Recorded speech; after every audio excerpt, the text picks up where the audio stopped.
The Dick Show.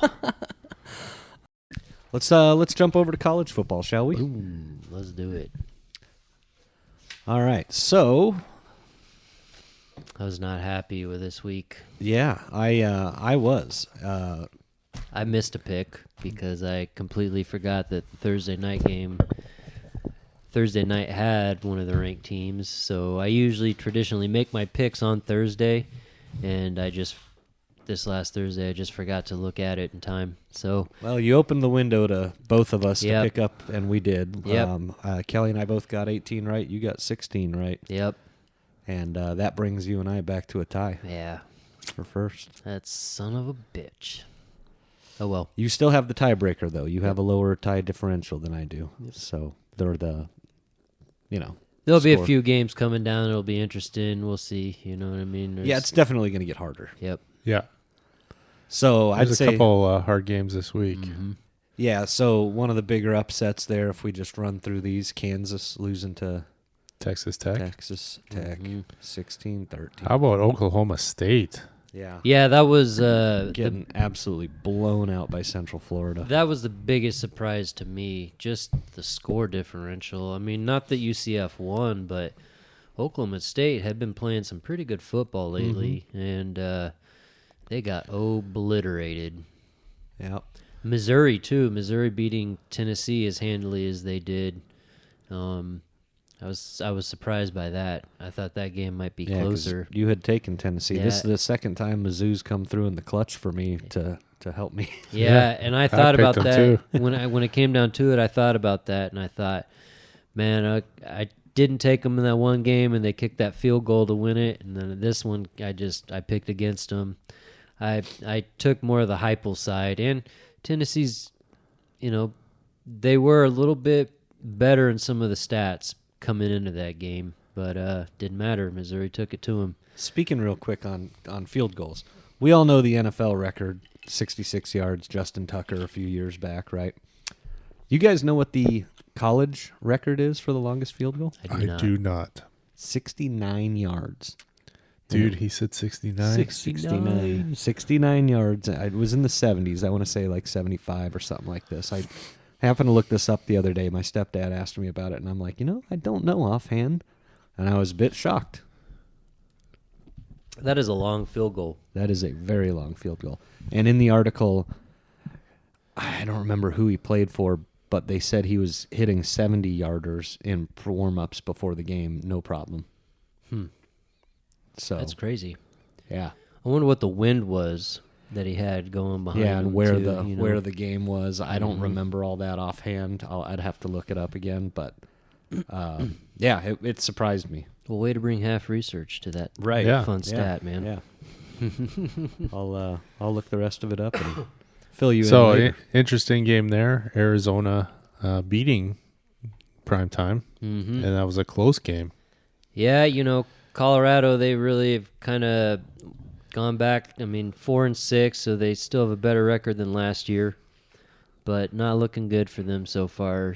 Since they had that kind of hot start. But Arizona's a we all ranked team, picked- though. Yeah, we all picked Arizona, yeah. Arizona, and I think there's a reason for that. I think Arizona's shown progress throughout the season, getting better, Yeah. and Colorado has declined throughout the season. Yeah, for sure. And I wasn't So- trying to take away from Arizona in that facet. I was just simply shining light on how Colorado has Struggling. struggled down the Yeah. stretch. Yeah. And Arizona has done the exact opposite. They've been playing stronger football down the stretch. So, Yep. good for Arizona. Yep. And then a couple battles in ranked teams in the Pac-12. Washington beating Utah and Oregon beating USC. The Washington-Utah game, that was a fun game to watch. Yes, it was. That It was a was very good that was game. very entertaining. I've been hearing some people talk about that they think all the way up and down the Pac-12 might be the most solid conference this year in college football.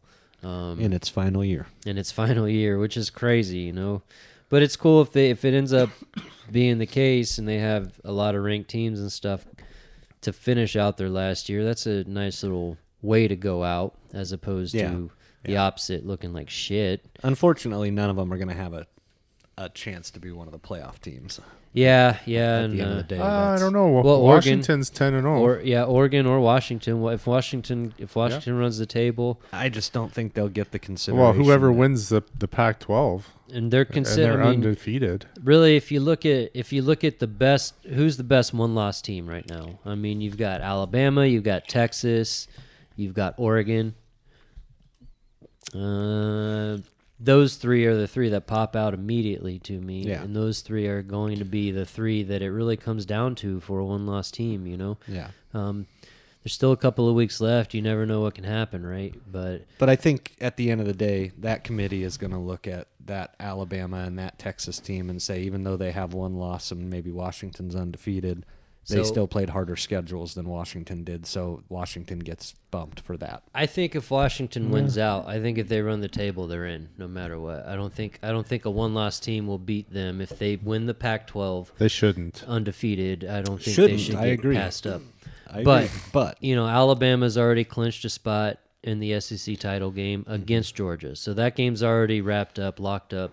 So that could potentially be Alabama going in with one loss and beating Georgia, and then Georgia only has one loss and Alabama only has one loss, and Alabama wins the conference, but Georgia hadn't lost all season, and they're back-to-back national champions. They're not going to get kicked out. No. And Alabama would be in that situation because they won the game. So there's two spots. Then you look at the Big Ten yeah. with Michigan, Ohio State. If Yep. they end up kind of in that same situation where they split because they have a game against each other still, right? So they could one team win that, and then they play each other. Well, no, I don't think they could play each other again though in the Big Ten championship. Could they? I don't. I think that they did away with that whole north. Yeah. South, Okay. So thing, maybe they so could. I Yeah. think they So could. okay. So anyways, there's that potential there where you have another one-loss team winning the conference and being in that talk. But man, it's going to be tough because even the Big 12, Texas, they have one loss. They're leading the conference. If they slip up, we're going to have a bunch of two-loss teams. Oklahoma has a tiebreaker over them.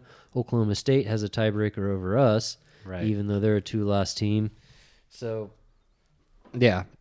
Even that one's convoluted. I think they all kind of are. yeah, all of it gets pretty murky. At the end of the day, though, it's going to come down to 2 or 4 teams, yeah. and there's no guarantee one of them is going to be a Pac-12 team. Is all I'm saying. Yeah, and there's never been a two-loss team to make it to the playoffs, Right. and I don't see that changing either. So along the way, if Alabama loses, they're a two-loss team. They shouldn't make the playoffs. No. It's gonna be interesting though. We're coming Yeah. down to the last couple weeks. This is where it gets really fun. You Yeah. know? What do Yeah, we got? Thanksgiving is when it really goes nuts because Yep. that's when you get all your big Big rivalry rivals games start coming in. happening. what do we Yeah. got happening this weekend? Yeah, big weekend coming up. Yeah, so this weekend there's likely be some pretty good tilts, but definitely next week is going to be the like we said, that big rivalry week. So Penn State's going to win. Mississippi, Louisville, Tulane, Alabama 9-1, Michigan 10-0. Yeah, Utah, Arizona. That's an interesting game. Both 7-3. I take Utah. On I that think one. I think I think Utah's so, a too. better team. surprised that Arizona's a point favorite Yeah, just because they're at home, probably. yeah, and again, they've been playing better football lately. Not better. It's tough to say. Improved Utah, yeah, they've been football. playing improved football lately. Utah's been struggling a bit. Utah, kinda I like mean, they had a Colorado. tough couple weeks there. Yeah. So that's tough to say. That The could- next one there, number 22, North Carolina, 8-2, up against Clemson, 6-4.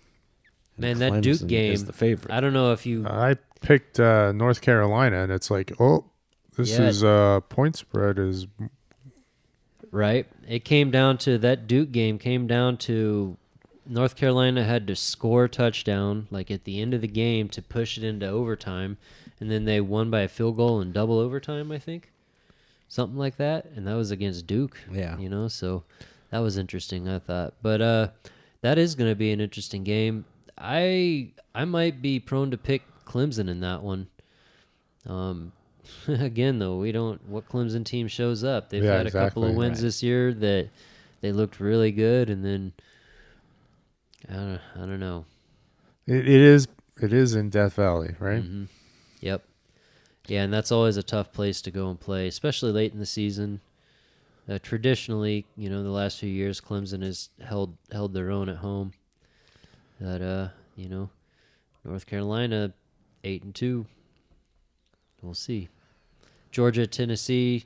It'd be more interesting if Tennessee hadn't lost last week. But Yeah.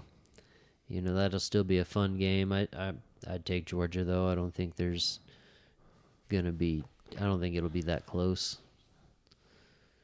Yeah, I'm running down the list. I'm waiting until something pops on my Washington, Oregon State, Washington, that'll be a fun game. Yeah. Again, I think Washington probably stays undefeated. To me, their offense. Oregon State's the favorite by 2 points. Yeah, that's at home. Oregon State is a tough place to play, especially if it's like an evening game, late in the season. With the weather and stuff, they have a pretty wild crowd. It's pretty energetic in their building, but I just think Washington's legit this year. I think they have the makings of a team that should be in the playoffs. Who's undefeated? So you got You got Georgia, Florida State, Michigan, Washington, and Michigan. Ohio State. And Ohio State. And then you got what was the other one up there? Liberty, but they're not going to make playoffs on. Yeah, you're that. You're not worried about them at all. They are a ranked team, but still, James Madison. So there's quite a few. James Madison University. Yeah. Yeah, it's going to get interesting these next 2 weeks. Was there? I thought maybe there was one more towards the bottom. Oh no, Texas, Iowa State. No, and LSU plays Georgia State. Nope. I guess that's really it. Missouri versus Florida. A couple years ago might have been interesting, but Florida hasn't really looked good. So Yeah. And you got Kansas State and Kansas. Yeah, that should be. I mean, that's a rivalry game there. They're both 7-3. One's barely ranked. Kansas, if they wouldn't have lost last week, they had the big win over OU, and they've been playing a lot better football this year as a whole. K-State, usually, they just kind of continuously do what they do. You know what I mean? Mm-hmm. Like, they're not always the best team, but they're always consistent. They should be a tough game no matter what, especially at this point in the season. But I think I might take Kansas on that one in an upset. Yeah. Well, that's about it for I college think football. that's about it. Unless you want to dive deeper into the whole couple things that we brought up during the NFL segment, like, we already kind of went. So what were we? So the primetime maybe coaching. In the Yeah, NFL. but I think we kind of. Oh, I did wrapped hear that talk. one up. It was Texas A&M fired Jimbo Fisher. Yeah. And we also they owe him $77 million. Yeah, and then I've already heard that there was talk about something like they've already attached. Apparently or supposedly, there's talk going around that they've attached like a $70 million contract to the next coach, whoever they can get.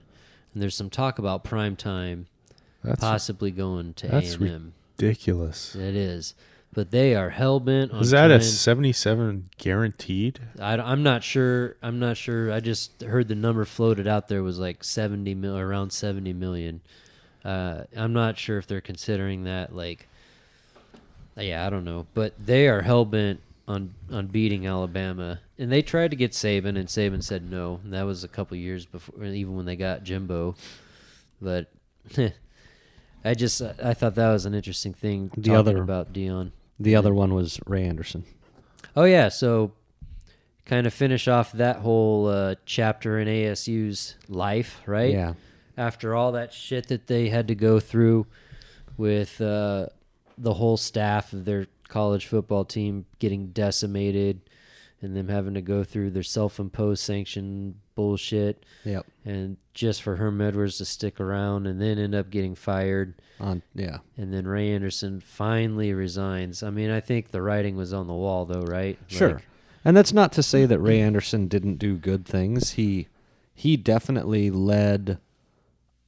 spearheaded a lot of positive change while he was at the AD in the sense of infrastructure and things like that. All the renovations to Sun Devil Stadium and now having a title sponsor, even though I don't like it and I don't want to call it Mountain America West fucking Credit Union Stadium or whatever the hell it is. Mm-hmm. I don't want to call it that, but that was something that he has worked on. I mean, the new hockey arena, he's kind of presided over that as AD. He's focused on even a lot of the smaller sports that don't get a lot of attention. He helped get them into Phoenix Municipal Stadium, the baseball team where the Firebirds used to play, and obviously everybody loved Packard, but Packard was small by comparison. ASU baseball's got a much bigger facility to play in now. So, there were a lot of positives that, during his tenure, for sure.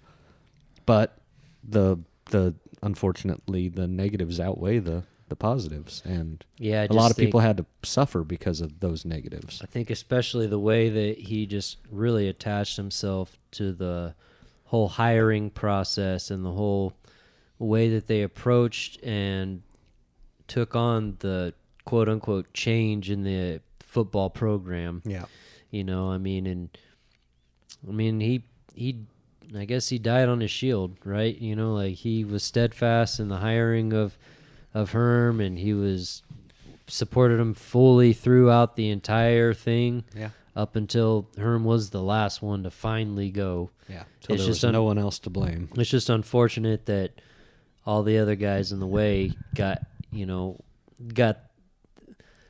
fired in the process, and then even the football team this year having to deal with kind of the leftovers of that shit even, and it's you're still going to feel this for at least another year. Oh, yeah. Yeah. So however, I guess That was the loss of the bowl game too. oh yeah. Well, Yeah. Well, so good for ASU, I guess, but he did do some good things for the school itself, for the athletic program itself, but unfortunately, college football is what runs most of everything in college sports, and that debacle really fucked him in the end, Yep. Yeah. That's it. That's all I got to say about that. All right. Well, that wraps That's up. all we got to say about that. Mm-hmm. That wraps up college football then. Yep. All right. We'll take a break.